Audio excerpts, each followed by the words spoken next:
عقیدہ توحید کے لحاظ سے معیار توحید، معیار الوہیت کو سمجھنا بہت لازم ہے۔ توحید کا مضمون سمجھنے کے لیے توجہ کریں۔ کچھ لوگ آج توحید بیان کرتے ہیں اور لا الہ الا اللہ کا معنی بیان کرتے ہوئے کہتے ہیں کوئی 11ویں والا نہیں، کوئی 12ویں والا نہیں، کوئی مشکل نہیں، کوئی داتا نہیں، کوئی دستگیر نہیں، کوئی غریب نواز نہیں۔ لفظ اللہ کا یہ ترجمہ لوگوں کو بتایا جاتا ہے۔ یاد رکھیں، لفظ اللہ قرآن مجید کا وہ لفظ ہے کہ اللہ تعالیٰ کے دیگر اسماء میں سے کوئی اسم شریف بھی اس کا پورا معنی نہیں دے سکتا۔ جس نے رحمان کہا اس نے ایک صفت کو بیان کیا، جس نے رحیم کہا اس نے بھی ایک صفت کو بیان کیا، اور جس نے یا اللہ کہا اس نے بیک وقت اللہ کی کروڑوں صفات کو بیان کر دیا۔ الوہیت کیا ہے اس کے لحاظ سے کوئی لوگ کہنے لگے الہ کا معنی ہوتا ہے مددگار ہونا، الہ کا معنی ہوتا ہے مشکل کشا ہونا، الہ کا معنی ہوتا ہے حاجت روا ہونا۔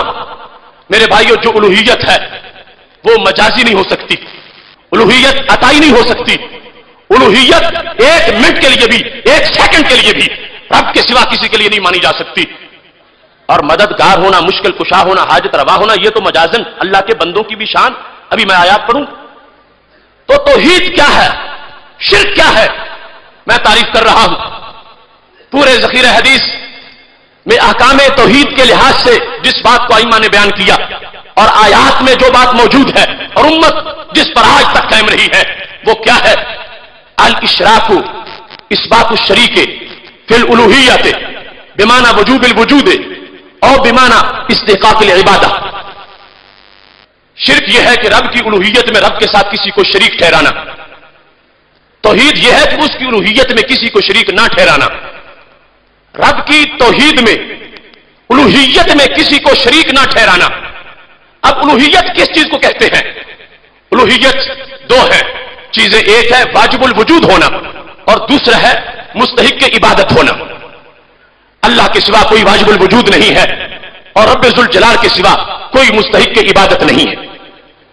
واجب الوجود ہونے کا مطلب بھی اپنے ذہن میں رکھیے اور مستحق کی عبادت ہونے کا مطلب بھی اپنے ذہن میں رکھیے۔ واجب الوجود یہ ہے کہ خالق کائنات جل جلالہ ازلی ہے، ابدی ہے، دائمی ہے، ہمیشہ سے ہے، ہمیشہ رہے گا، نہ موت اس پہ نہ فنا ہے، کسی طرح کا کوئی زوال اس ذات پہ نہیں ہے، اور جو اس طرح ہے اس ذات کو واجب الوجود کہا جاتا ہے۔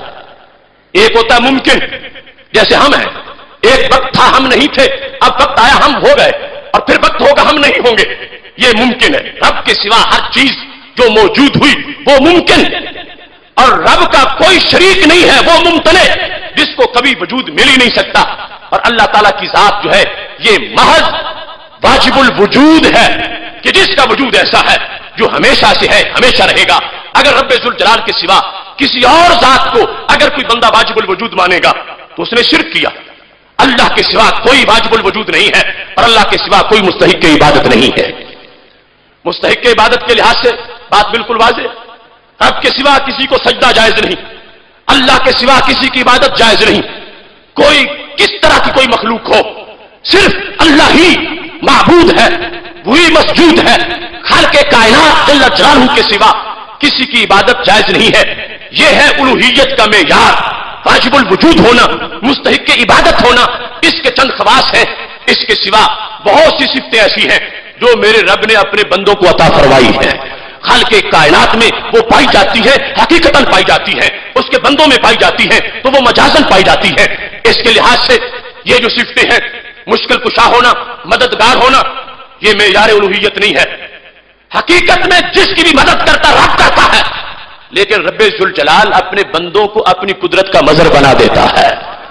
اگر کوئی کہتا ہے کہ معیار الوہیت یہ ہے کہ مددگار ہونا، تو میں کہتا ہوں بدر میں فرشتے بھی مدد کرنے آئے تھے۔ مددگار ہونا آیات قرآن سے ثابت ہے۔ اب یہ توحید نہیں کہ کسی دور میں تو توحید ہو اور کسی دور میں وہ شرک بن جائے۔ جو توحید ہے ہمیشہ توحید ہے، جو شرک ہے وہ شرک ہے۔ بدر کے میدان میں جب فرشتے مدد کر رہے تھے تو اس وقت بھی توحید توحید ہی تھی، یہ شرک نہیں تھا۔ تو کیسے توحید ہے؟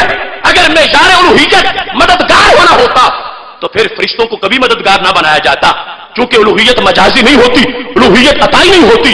اگر فرشتے بدر میں مددگار بن جائیں اور یہ قرآنی فیصلہ ہو اسے شرک نہ کہا جائے تو پھر ماننا پڑے گا اللہ کا کوئی بندہ اللہ کی اذن سے اگر مددگار ہے تو یہ قرآن کا فیصلہ ہے، لوگوں کا گھڑا ہوا دین نہیں ہے.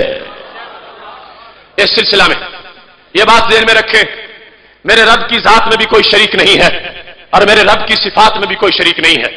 شاید کوئی سوچ رہا ہو تم تو کہتے ہو اللہ بھی مشکل کشا ہے، اللہ تعالیٰ کے نبی علیہ السلام بھی مشکل کشا ہے، تم رب کو بھی مانتے ہو، تم داتا صاحب کو بھی داتا کہتے ہو.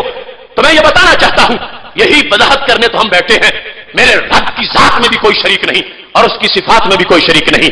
دیکھنا ہے اس کی صفتیں ہیں کیسی اور اس کے بندوں کی صفتیں کیسی ہیں. میرا رب غیب جانتا ہے، اس کو یہ غیب کسی نے بتایا نہیں، وہ خود جانتا ہے.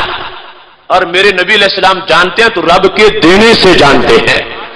شرک تب بنے گا جب رب کی صفتیں یا تو معاذ اللہ عطائی مان لی جائیں تو پھر رب کے محبوبوں کی بھی عطائی، رب کی بھی عطائی تو ایک جیسی بن گئی، یا جیسے رب کی ذاتی ہے ایسے رب کے بندوں کی بھی ذاتی مان لی جائے تو پھر بھی مشارکت ہو گئی، اشتراک ہو گیا. قربان جاؤں والے سنت تمہارے عقیدے پہ ان پڑھ سے ان پڑھ بندے سے بھی پوچھ لو کہ تم جو مانتے ہو تو اس کا مطلب کیا ہے. وہ کہے گا رب دیتا ہے، کسی سے لے کے نہیں دیتا، خود دیتا ہے. داتا صاحب رب کا دیا ہوا دیتے ہیں، رب دیتا ہے کسی سے پوچھ کے نہیں دیتا. رب کے بندے رب کے اذن کے بغیر پتہ بھی نہیں ہلا سکتے، رب کی توفیق سے جو کچھ کرنے والے ہیں. اس واسطے ہم نے اللہ کے بندوں کی صفات ذاتی نہیں مانی، اگر ذاتی ہوتی تو رب کے ساتھ شرک ہو جاتا. ہم نے رب کی صفتیں عطائی نہیں مانی، اگر عطائی ہوتی تو رب کی صفتیں اور بندوں کی صفتیں مل جاتی. ہمارا یہ عقیدہ ہے رب ذوالجلال کی ذات میں بھی کوئی شریک نہیں ہے اور صفات میں بھی کوئی شریک نہیں ہے.